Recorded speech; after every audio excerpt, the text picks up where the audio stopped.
Hello there. This is a continuation from the last posting. My name is Nusa Ajay. We left off. Where did we leave off? Yeah, I remember. Um, Ekaladeran now found himself among these strangers. They happen to be Yoruba people, precisely Ife. He found himself in the land of Ife. So he lived with the people. Um, uh, the Ife people loved him. There was something princely about him, the courage. He was also very gifted with magical skills and was also a great healer. He used herbs. So anyone that was brought to his presence for healing, he took good care of them, and they all left him happy. So he lived among them, and got to a stage they needed. They even asked him for his name. He didn't want to use the name Ekaladeran, so he told them his name was Ododuwa. And so when the king of Ife passed on, they didn't need to look too far for several reasons why they didn't need to look too far. It was because they had already considered Ekaladeran, now Ododuwa to be somebody who had all of the trappings of what makes a king. So they approached him. He was a bit hesitant. He said, well, yes, because he had already started speaking the language. He was very much part of them. He was already used to the custom, just loved the people. It was a marked difference between the Benis and the Yorubas. Because the Yorubas are very accommodating people. They're very hospitable, and they just fell in love with Ekaladeran. Ekaladeran fell in love with them. So eventually, after a little bit of pressure, he agreed to be the next king. And so he was crowned Ododuwa, because they could not pronounce the Z sound. Ododuwa became Ododuwa. Yes, I know this is going to be a sort of controversy, because it has always been for years, for centuries, between the Yorubas and the Benis. But anyway, back to the Benin Kingdom. There was interregnum. The stool was vacant, no king.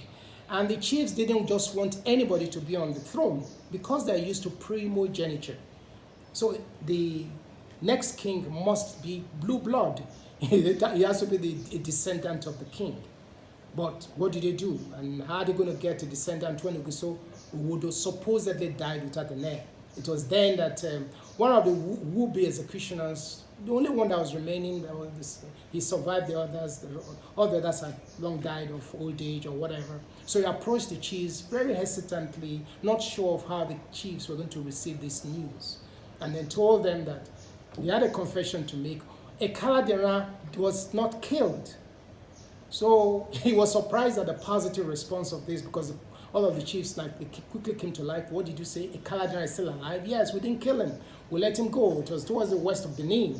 And so they sent some messengers to go find out where Ekaladeran might be, so they could talk him into coming back to the kingdom and reclaim his throne. So they headed for the direction that the executioner led them, the would-be executioner led them. And so they found themselves in Ife. And they found themselves in the presence of Ekaladeran, who used to be Ododuwa, now Ododuwa. He recognized them right away, and they themselves recognized him. And the Yoruba people were amazed that he was even speaking the language of these strangers. Then it's like, this our king is just full of surprises. He even speaks the language of strangers. But anyway, he asked them what they came for, and he said they wanted him back. He said, no, you can see, not only am I happy with these great people, but I'm old, and I know what made me leave the kingdom. But guess what? I'll give you a test. So he took lice from the hair of one of his servants and placed them in a bowl and handed the bowl over to the leader of the group and said, go take care of this. 7 days later, come back.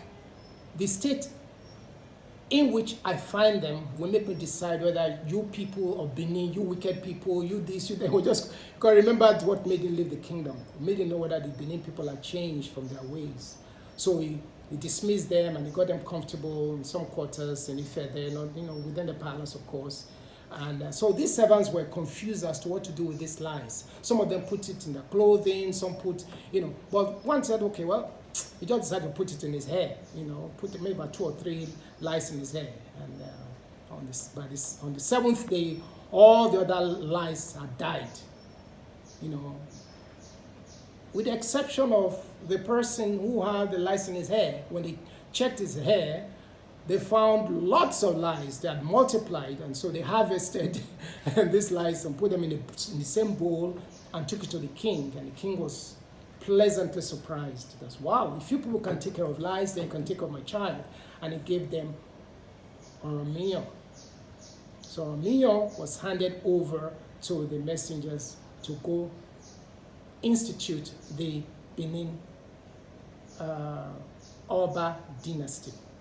So when Oronmiyan arrived, the Benin kingdom was made king, and he instituted the Oba Dynasty. But they couldn't stay because the Benin people's ways were different from that of his own people. The language was different. He couldn't stay. So it was one of those, according to history, it was one of the leaders that stayed the least on the throne. According to hieroglyphics, some of the hieroglyphs were were symbols that were etched into ivories and wood, and these hieroglyphs, tell the history of the Benin people, and that was why it was a massive blow that the British invaded the Benin kingdom and stole the artifacts that told the history of the Benin people, because our history were etched in by way of hieroglyphics in ivories and animal tusks, and of course carved in wood. But anyway, Oba Oronmiyan could not stay, so he left the kingdom and left behind a pregnant wife who gave birth to a child that could not speak. And the child was mute, and so they sent message, when it was time to crown him, regardless of his state, they sent message to his grandfather, Ododuwa, who was known to have magical skills and healing powers. And he gave them some magical marbles, which the messengers brought back to Benin. So when it was time to crown this new king who took over from Oronmiyan, he was playing the marbles and then shouted, Owomika. Now it's such a mystery and it was crowned Eweka, because the Yorubas, the Benin people didn't know what this meant. It was some Owomika, so the closest thing was Eweka. Now what made it interesting and mysterious was because Eweka happened to be somebody who had not heard a word of the Yoruba language, because his mother happened to be Benin. His father left before he was born. So how did he learn this Yoruba language? From the womb? But anyway, so he was crowned Eweka.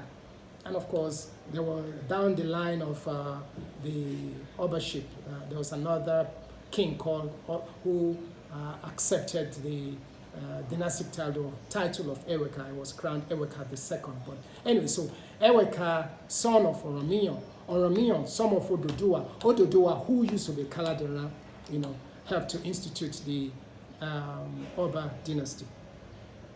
So next, I want to talk about what makes the Benin Kingdom unique. Our Obaship, how come it's so pristine? How come it's so undiluted? How come it endures? So, and that's one of the reasons why the Benin history was one of the most, and it still is, one of the most researched history, among Africans. Scholars from different parts of the world, they are constantly in search of what makes the Benin Kingdom so unique. My name is Nosaja. I see you next time.